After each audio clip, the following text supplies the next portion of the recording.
This video is sponsored by the Wandering Tavern from the team at Homie and the Dude, a Studio Ghibli-inspired TTRPG setting that is incredibly imaginative, versatile, and fun.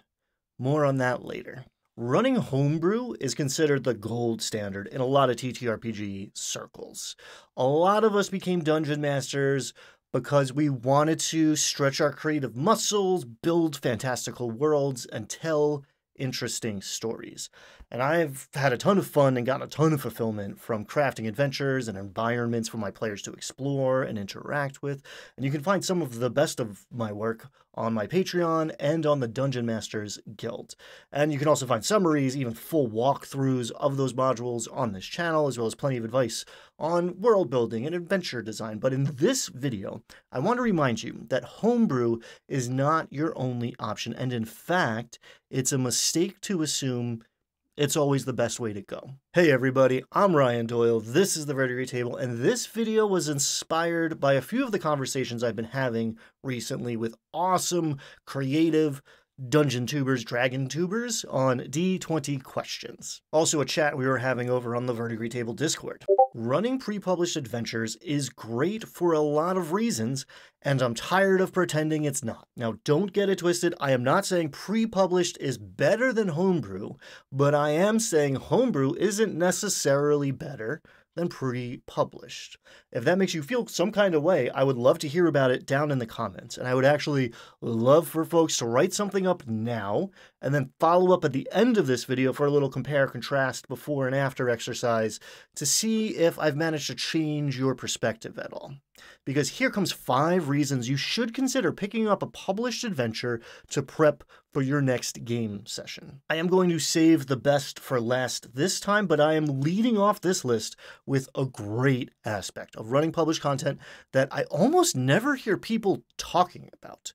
When you and I have both run, or even just played through, an adventure like Lost Mine of Phandelver, Curse of Strahd, Winter's Daughter, Keep on the Borderlands, we have an experience in common, and now we can relate to each other through that shared experience on a very real level. When I mention Meepo, and your group has been through the Sunless Citadel, there's going to be like that spark of recognition. It's always cool when you meet somebody out in the wild and realize you've got acquaintances in common, especially if that acquaintance was blasted by the breath weapon of a baby white dragon and shattered like the T-1000. But what's interesting is that maybe in your game, Meepo survived and became king of the kobolds or the mayor of that starting town, or a recurring character who turned up in the most unlikely of places. Hey, fun fact, down at my friendly neighborhood local game shop, Phil, the owner, has named the Roomba Meepo, and I love it. And I'm sure there's some homebrew NPC he could have named it after, but then he'd miss out on a lot of the joy from sharing the name with people and seeing if they react and having these conversations. Shared experiences and cultural touchstones are a great shortcut to building social bonds. There are people of all ages watching this channel, which makes me very happy, by the way. But the folks around my age can speak a sort of patois dialect that's made up of quotes from the early Simpsons and Seinfeld and a bunch of other like 90s shows and movies. And yeah, there's regional variations depending on where you grew up, but it's essentially the millennial version of Thieves' Cant. I can say something like, there are dozens of us, dozens! And based on how you react, I instantly know if we share a tribe. And in a way, it's even more interesting when we've both been through the same dungeon or something. I'm interested how your group solved the problem differently than mine, or maybe you found a secret that got missed at my table. And on the other hand, talking about homebrew can often feel like hearing about somebody else's dreams. Sometimes it's fascinating, revelatory even, but just as often, it's kind of the opposite, at least for me. And look, I am sure your dreams and your homebrew world are awesome, dear viewer, but I bet you've been on the receiving end of maybe a too long conversation with somebody else whose stuff was less than interesting. All that to say, I like playing published content because down the road, it could be years later, if I've met someone who's been to Otari or Phandalin or Dolmenwood, we can form a connection over that. The second reason I'm a big fan and advocate for running published content also derives from the fact that you can connect with others around it, and while that's great after the fact, it can be even more useful before you run the thing. We game masters are creative and giving folk, so if you're preparing to run a pre-written adventure, odds are somebody out there who's already run it has shared their opinions and tips and pain points, advice, all sorts of stuff already that can make your life a lot easier. Oftentimes, you can also find fan-made maps like this one Mr. Geramu made for my Eyeless in the Dark one-shot. So pretty, so creepy, so good. Thank you. I'm not going to belabor this point because I am well aware I'm probably preaching to the choir here. More than half of the people watching this video found me through one of my Dungeon Master Adventure prep playlists.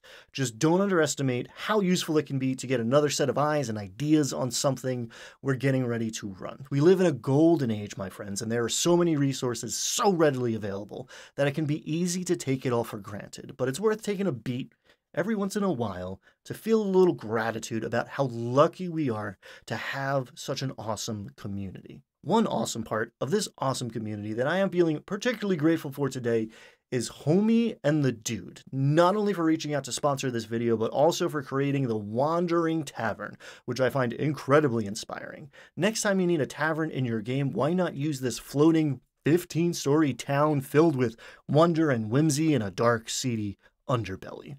Your party could rent a room, maybe spend some time gambling, shopping for magic items, maybe even enjoy some of the fine cuisine or illicit substances on offer.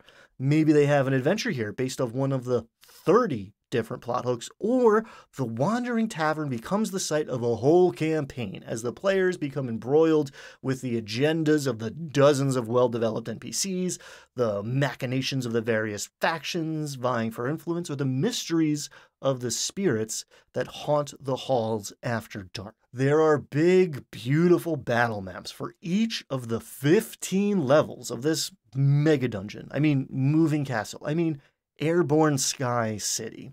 And the maps come in gridded and gridless versions, night and day versions, and outline versions, so it's very easy to differentiate all 23 different key locations as they stretch between the levels, plus a set with arrows to make it abundantly clear how characters can navigate this immense labyrinthine town. And when the time comes to travel to other locations, the PCs can fly off in their very own sky vehicles, choosing from one of ready-made Zephyrs or going nuts with customizable parts. Check out the link below to get your hands on this fantastic setting. It's system agnostic, but does include 5e stats and is exactly the kind of pre-written material I'm talking about here, which you can use in whole or mine for parts. But I might be getting a little ahead of myself. The third reason I'm a big advocate for considering published adventures for your table is the amount of time it can save you. Seems pretty obvious and would be kind of ironic to spend a lot of time stretching out this point, so suffice it to say, if you are pressured for time, or rather put your creative energies into other elements of the game or other projects entirely, running a good pre-written adventure can be way less time intensive than cooking up your own homebrew. Our number 4 here kind of builds on that fact that pre-written modules can save you time and gives us what is maybe the biggest reason I personally gravitate towards using pre-written stuff. The fact that it can free you up to have way more material ready to go. I like a huge open world feel to my campaigns and always let my players know that they can go anywhere and do anything, kick over a rock, and adventure's going to emerge. For example, right now on Tuesdays, I'm running a Ghosts of Saltmarsh campaign, and 2 or 3 sessions in, the PCs had a whole boat and were debating whether they were going to continue their mission or just sail off into the sunset. And I felt ready for them to do that because I've had the Dark of Hot Springs Isle burning a hole actually in my digital bookshelf for years now. Do you think these are all of my books? Oh no, they're folders of PDFs. It's just not nearly as pretty, but there's way more in there. Anyway, a lot of people think pre-written adventures are the quickest path to railroading, but I found it's actually the secret to filling up a sandbox. I'm never afraid of things going off the rails because I'm always ready to switch tracks. In the time it takes to cook up one scenario from scratch, I can read 3 pre-made ones and give the party way more freedom to choose what kind of night they want to have. And that brings me to number 5, which I believe is the greatest argument for running, or at least incorporating pieces of published adventures in your game. It frees you up from being too precious with your things. There's an old adage in writing, kill your darlings. And no, translated to D&D, that doesn't mean take out all the player characters, although I do like a deadly game, and I think it does make for better stories. But in this case, we are talking to the dungeon master and reminding them not to hold on too tightly to the cool ideas they've created and maybe even fallen in love with. Think of it this way. Who is more likely to undermine player creativity and force things to go a certain way? The dungeon master who spent hours pouring their heart and soul into lovingly crafting a single adventure, or the dungeon master who doesn't feel overly identified with what they are running and has a shelf full of other adventures they're also pretty excited about. One of the, let's say, advanced dungeon master skills that it took me a long time to learn is being ready to let go.